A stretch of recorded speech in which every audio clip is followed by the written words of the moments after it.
speculative architect, and really what that means is that I don't design buildings, but instead I work between documentary and fiction to tell stories about the architectural, urban, and global implications of emerging technologies. So I borrow from the techniques of fiction, film, and performance to collect and visualize stories, both real and fictional, in order to engage audiences with the extraordinary ways that technology is changing our world. And perhaps to ask how we may all become more critical consumers of these technologies rather than just standing in line waiting for the next iPhone to be released. So what I want to do today is take us all on a seat in a driverless taxi and go on a tour through a near-future smart city. So the smart city is the term we use to describe the ways in which the technologies we've been talking about all day are being used to automate much of the processes of our cities. Things like driverless cars, smartphones, augmented reality glasses, Pokemon Go, Wi-Fi hotspots, Amazon delivery drones, internet-connected fridges are all technologies that are changing what cities are and how we interact with the spaces around us. And we're going to see this fictional city through the eyes of these machines. So this, for example, is how a driverless taxi sees the city as these 3D point clouds generated by laser scanners, the next generation of CCTV scanners. And I'm going to narrate for you a series of stories that form a portrait of this city. It's a city that will stitch together from documentary footage of real sites we visited with the nomadic studio that I run on Lawn Fields, as well as the speculative film projects I've developed out of these conditions with my Urban Futures think tank, Tomorrow's Thoughts Today. So here we are in our driverless taxi, and the smart city is sitting beside us, and it smells of hard drives and fiber optics and Red Bull soda. And the city has invited us on a road trip across its digital skin. It's looking forward to showing us around to visit the sites and structures made for and by its machines. And from the taxi, the city asks us to look out the window and look up, because above us, drifting at 6,711 miles an hour, is a delicate and improbable creation. This is the Google Earth satellite that tiles together a digital map of the world's surface. It's a data territory that binds this smart city together. It's a site that our taxi now drifts through. So at the resolution of this map, through which most of us live our lives, a pixel is less than 0.5 meter in scale. That means that it's just a bit bigger than the width of our bodies. So at this scale of image through which most of us navigate and occupy the city, we are just a discoloration or a dead pixel, thoroughly embedded in the grain of technology and indistinguishable from the city and technology that surrounds us. And as we keep driving, the city points out a structure out the window. And in the distance, we can make out the tracery of markings scored across its surface. And these aren't evidence of some ancient tribal culture or a forgotten relic of the Nazca lines, but these are the traces of the new tribes of the digital. These are the animal tracks of the orbiting satellites above. So this is a satellite calibration target, and it's a machine vision graphic that's etched into the ground of the city and supports the precision that this whole system relies on. So these patterns were created to give satellite-mounted cameras something on which to calibrate their lenses. The city is this digital test pattern, and like a cave painting, they're the primitive markings of a new urban culture firmly on the rise. And in a way, this is our new city, and the smart city operates on this strange digital model of the world where the pixel is the territory and the driverless car that we're now sitting in is our vessel. And the city turns to us and smiles with a grin of server racks and silica. And like early web crawlers, we now traverse the city and its streets, And in our driverless taxi, we're collecting data and we're feeding the city, because just like Google, the smart city uses the driverless cars to ground truth its maps and correlate the data from the satellites glinting above. And our car is scanning the landscape, and it's shooting out a laser at 1 million times a second, reflecting off the world and rendering it as a point cloud. And this is how the technologies of the smart city see the world.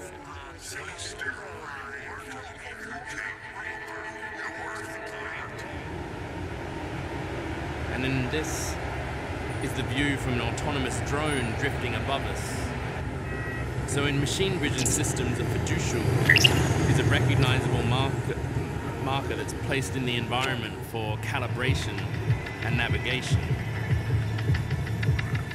And as the pixel is now reshaping our cities, we're seeing the emergence of a new genre of architecture, a kind of fiducial architecture that's designed to be read by the eyes of machines rather than our own vision and patterns of occupation. And in a way, we're no longer making cities for ourselves, but for the optimization of all these systems we've been talking about. So the life of our old city, its subtlety, its nuance, is now seen as these blank geometries of calibration markers and simple surfaces.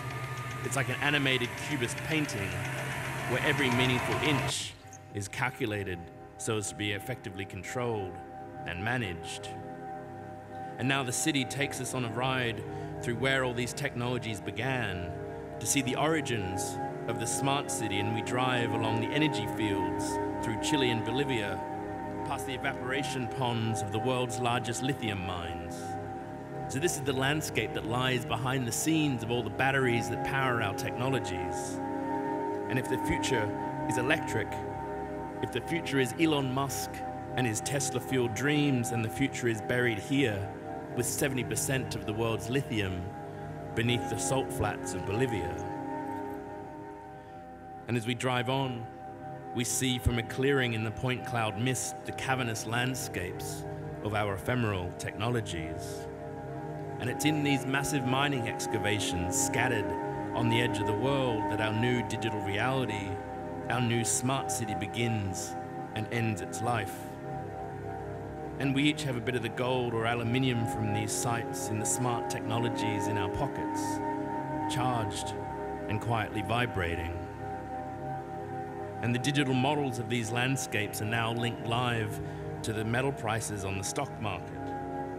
And as explosive diggers and drills have replaced the slow erosion of rivers and earthquakes, we're scoring our economy into the archaeological record, a chronicle of the digital permutations that drive the modern world.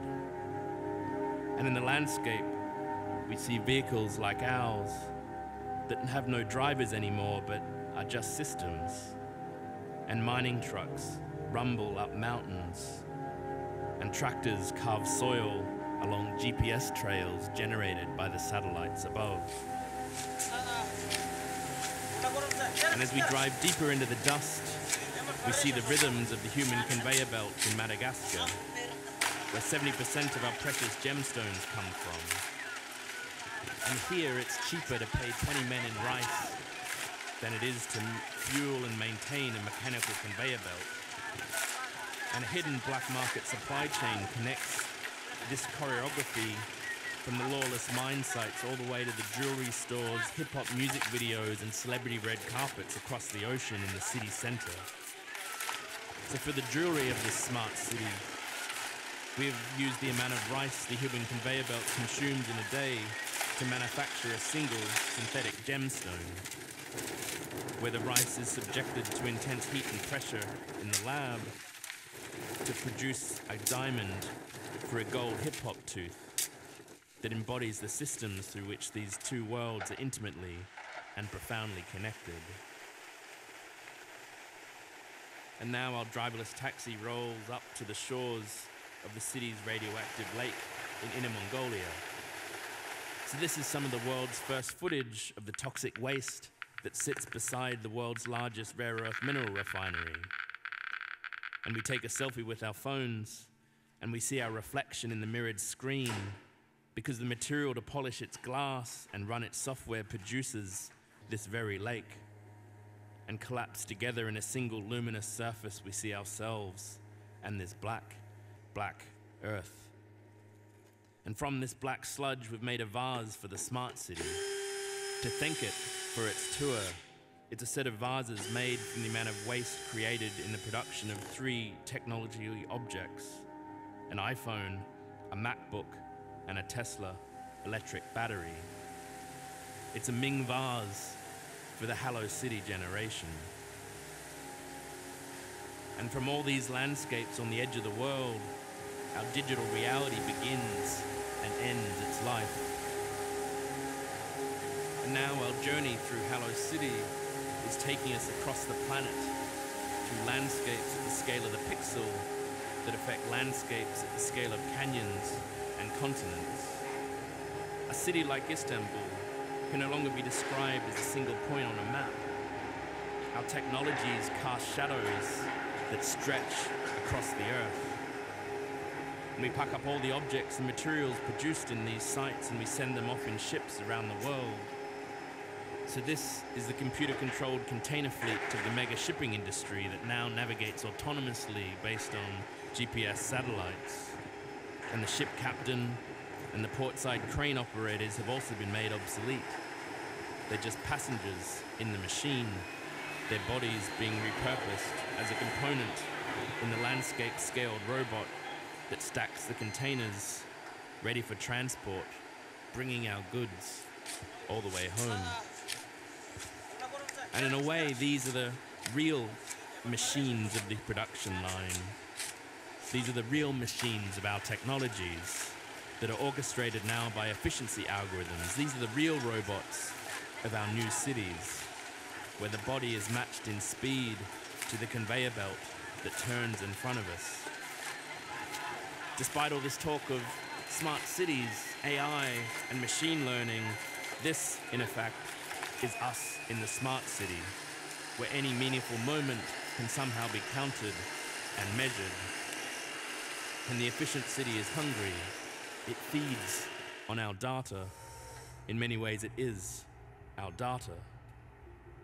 And what we see on the beginnings of this tour is that the infrastructures of the digital world have extraordinary implications on material experience. These are the architectures behind the screen and beyond the fog of the cloud. These are the physical outputs of our digital engagements with the world. And this collection of post-human architectures and spaces vibrate across multiple frequencies, across multiple sites, from here to the edges of the earth. In this city, the terms virtual and real no longer apply. And as we keep on driving, the city now moves from the edges of the districts to the residential center, to the Samsung towers. And we go inside one of the buildings and we put our ears to the cool beveled aluminium door of one of the apartments inside and listen. Inside we hear Jury drop her Samsung Galaxy SX phone onto the kitchen table. We hear it chime softly with the Samsung Qi Smart Power charging mat. We hear her scream down the hallway at her husband, raising her voice over the Samsung air conditioner. "Why does the TV say LG on it?" she says. "What do you mean?" "I just bought it, it's made by LG," he replies. "Are you trying to get us thrown out?" she screams. "Our lease is up for review in 3 months, and you bought an LG TV into a Samsung housing block. What the hell are the neighbors gonna say?" she says. And the city just shrugs. Are we a customer or a citizen? I ask the city. And it glares at us with a million sensor eyes. And as we keep on driving, we come to the next stop on the city. And it takes us to visit the control room, hidden in an anonymous shed within the depths of the city. "So, who's in charge then?" I ask. "Why, you are, of course," says the city. And that's the rhetoric that this whole system is based around, that the smart city is run off our data feeds and patterns, and just like the driverless car though, the control room is empty. And the city has outsourced its management tasks to low-res image recognition algorithms and simple rule-based protocols. And a citywide data set is fed by countless sensors, scanners, cameras, satellites, and is translated into the server stacks and into the complexities of urban life. So the city that was once publicly elected is now managed by proprietary software systems, and services have disappeared into the fog of the cloud. Have you met Lena? The city says excitedly. She's from 1972 Swedish Playboy, and she works here in the control room. So this is Lena, and she was once the face that was used to define the early training set for every facial recognition algorithm the world once used.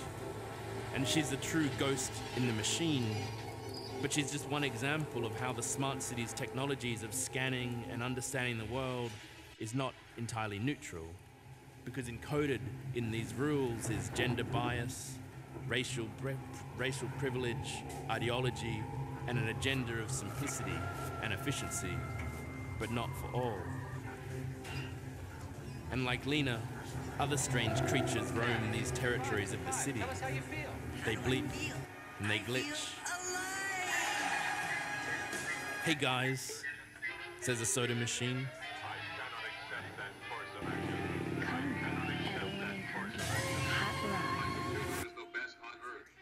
So in the 80s, a soft drink vending machine was the first device to be connected to a computer network. It sent data of its contents to everyone in the office down the hall. And my water bottle hasn't spoken to me in weeks, so it's refreshing to hear the virtues of staying hydrated again. So this smart object is the triumph of all of our ingenuity and the result of a planetary scaled network, the largest construction project in human history. And it tells us if our drink is cold or not, and it saves us from getting up off our chair. So, you want a Pepsi? The soda machine asks. So throughout history, the city has always stood quiet. But now, we're making a world of living objects, listening, watching, and talking back. And everything is connected to everything.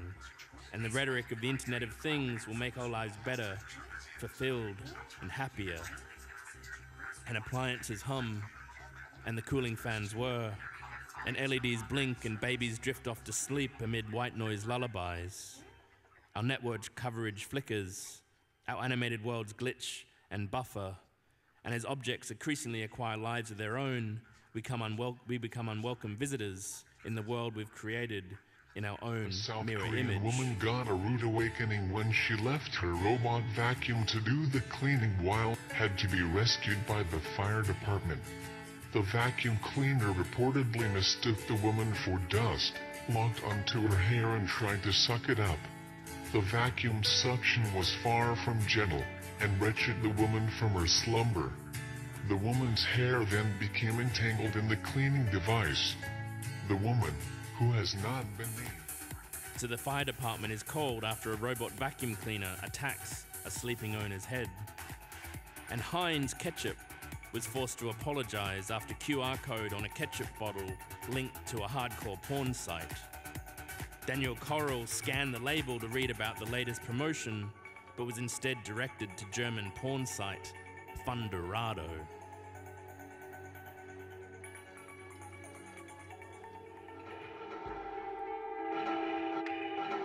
And drifting above this sea of neon haze, the drones had become as ubiquitous as pigeons. And we customize our drones like we once did our phones. They follow us around, always with a smile and fluffy ears and 16mm propeller blades. And the air is filled with the digital confetti of our every desire. And the skin of the city is warm, freckled with 1,000 lights, winking just for us. And the traffic lights flock at rush hour, and our packages rain down in an Amazon hailstorm. And the rumble of the drone propellers becomes a new natural soundscape to the city of a new generation. All the dogs in the city are walked by drones now. Think of the time saving, the city says.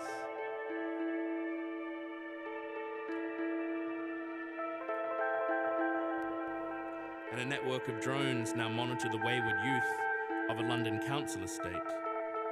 And we watch as a young girl has hacked and decorated her own drone and uses it to pass notes to her boyfriend trapped in the tower opposite. And like kids in an old-fashioned classroom, she scribbles notes on her drone and sends it back and forth between the towers. So in this near-future city, drones can form both agents of state surveillance, but also become co-opted as the aerial vehicles through which two teens might fall in love.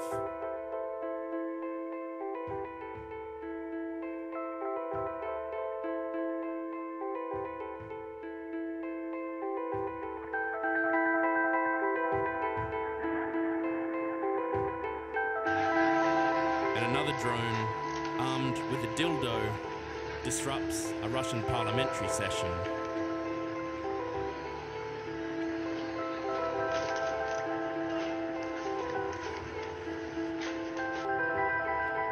And another, armed with a different kind of cylindrical device, zips overhead en route to attack a village in a country half a world away.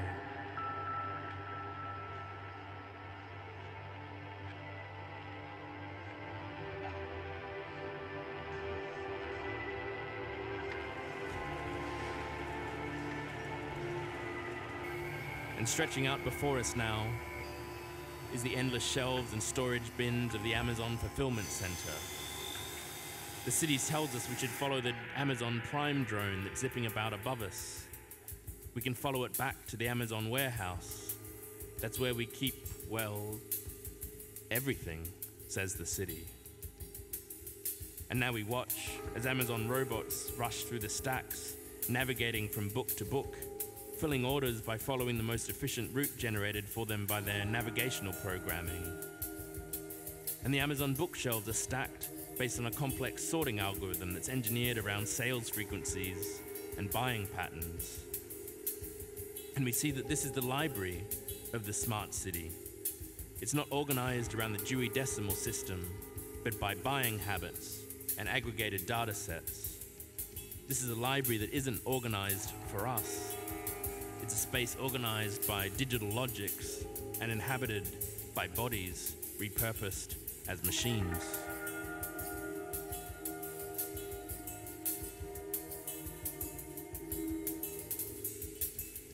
And in a way, this is the physical world left behind when everything disappears into the lens of Google Glass or Oculus Rift.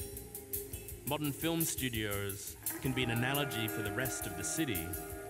A new kind of architecture, a new type of ornament that's based on calibration crosshairs and targets, stripped back to become scaffolds and infrastructure for a digitally constructed world.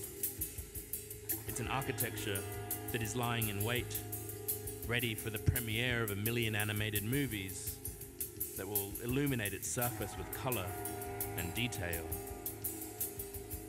And this is the future that the city promised us. A world of clouds and pixels and bespoke advertising and Minority Report's urban spaces and floating gesture control.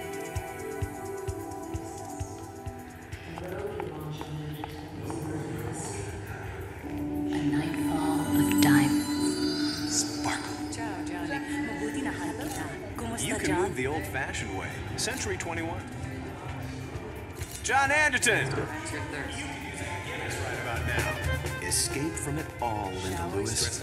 John Anderton. Forget your troubles with Slew. John Anderton.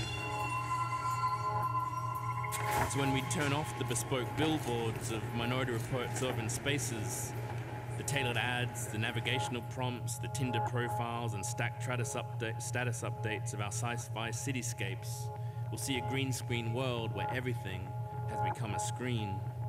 And the occupation of space is now reimagined on individual scales, where we're each tuned to our own architectural channel. And in an augmented apartment, an agent might show a client around a construction site. Okay, so what were you thinking? Asked the agent, as a Google image search box appears behind the door. Okay, so we have some lovely 21st century textures. Early Floyd, classic Tilco, or for something really special, I can offer you one of our IKEA packs. Very eclectic, very tasteful, 100% uncustomized. And the daybed winks out of existence to be replaced by a set of side tables in primary colors and a rectangular bookcase. Ooh, lax, he says. And a billy, he exclaims. And the agent taps some more buttons, and a series of blonde and laminate objects start to appear around the space. A low Japanese-style bed overlays the couch, and he sinks down into it. His eyes gleam over in a strange kind of pixel glaze.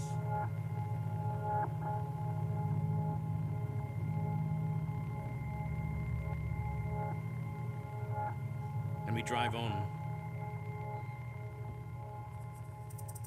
And we drift now towards the Indian quarter of the city. The city wants to take us to visit the renderlands, to see the landscapes where all of these digital imaginaries are actually produced. The render farms, the server stacks, when all of these AR, VR, MX, R all take shape and begin their lives. So in the design studios of the West, directors sketch out the designs for imaginary cities. And in India, across the other side of the planet, a massive anonymous workforce turn these wireframe worlds into the high-fidelity digital architectures of developer renderings, VR experiences, video games, and Hollywood blockbusters. And the city introduces us to Prakash, a render farm worker, who's making and shaping the digital worlds we all inhabit. And Prakash here has fallen in love with the digital model of a beautiful Hollywood actress after spending his 14 hours a day endlessly rotoscoping, rendering, and compositing her into blockbuster films. He's lovingly airbrushed every pore on her face, every strand of her hair, as he models her superhero silhouette, scene by scene, frame by frame, day by day. And by night, when the fluorescents are switched off and everyone else has gone home, he straps on his VR goggles and they walk hand in hand through the streets of a city he has collaged together for them from scavenged VFX movie models and leftover 3D game assets that remain on Indian studio hard drives after a production is cancelled. And the digital ephemera of popular culture fills our physical spaces. And we drive through a utopia that exists in the thickness of the screen, a virtual city that stretches from LA to Bangalore, a world of demolished landmarks, drowned cityscapes, alien invasions, digital simulated actors, and our outsourced, pixel-projected dreams.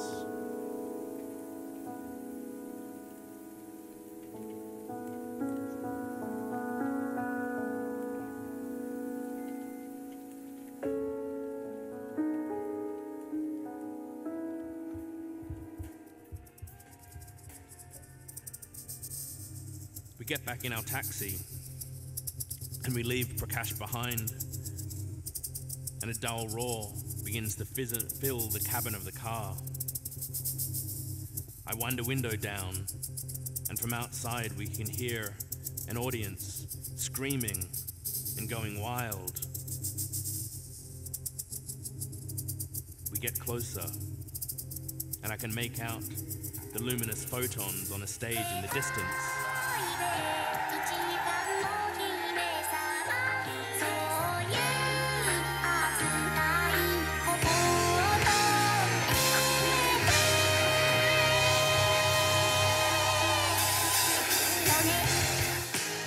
Have you ever been to a Hatsune Miku concert, the city says?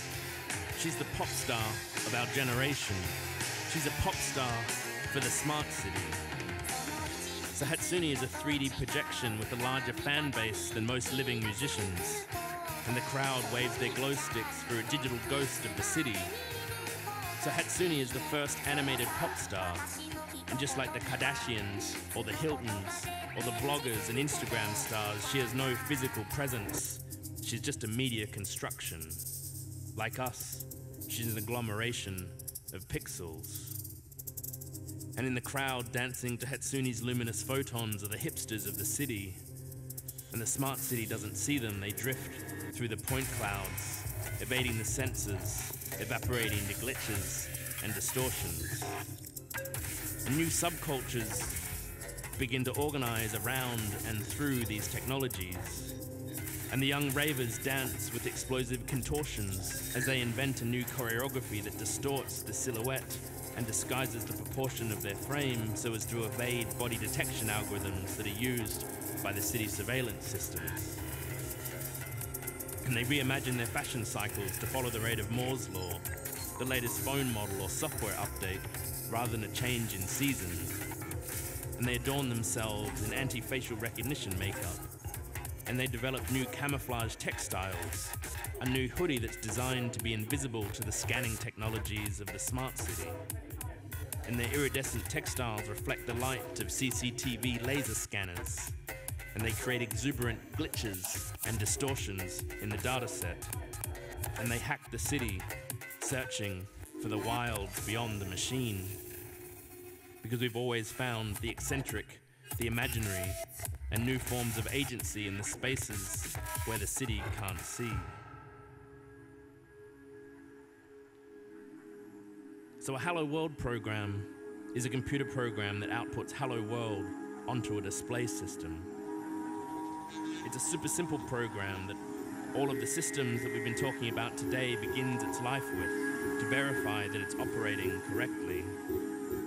It's the first word spoken by a new system. It burns onto the screen, announcing itself, telling us that everything is going to be just fine.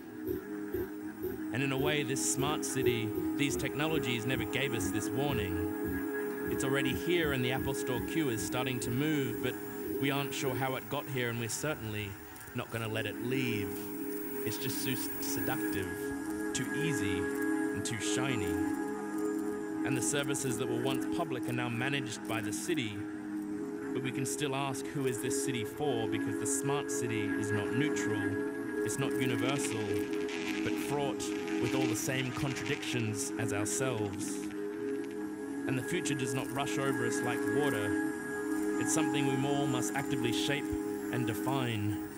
And we must start to ask more questions of the gadgets that are defining our lives, spaces, and cities. But ideology rarely evolves at the same pace as our technology. And my watch tells me about a coffee machine it just met. And the city wraps us in a warm embrace. The LEDs blink and the cooling fans spin. The streets are lined with sensors. The electromagnetics hum and it smells like it's gonna rain. And our faces are bright in the rolling glow of a rectangular screen aurora. In the future, everything will be smart, connected, and make it all better. In the future, everything will be smart, connected, and make it all better. In this future, everything will be smart, connected, and make it all better. In the future, everything will be smart, connected, and make it all better. In the future, everything will be smart, connected, and make it all better. In the future, everything will be smart, connected, and make it all better.